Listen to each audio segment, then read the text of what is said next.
Hi everyone, welcome back to another video from Crypto Basics. In this video, we will be learning how to hide your account balance on Margex. Margex allows you to hide your account balance for added privacy, and this feature can be useful if you are using a shared or public computer or mobile device.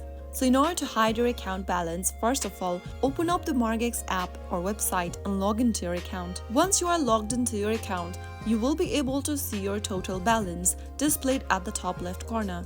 To hide your balance from anyone, go ahead and tap on the little eye icon right next to total balance. Soon after you do that, you will be able to hide your balance available on your account. This option will help you prevent your balance from being visible on the main screen. After you do that, you can go ahead and continue using your account without having to worry about privacy of your account balance.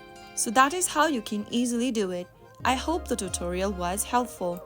If it was, go ahead and give us a thumbs up. Don't forget to subscribe to the channel by hitting that subscribe button. Press the bell icon so that you'll never miss another upcoming upload from us. I will be back again in the next episode. Thanks for watching.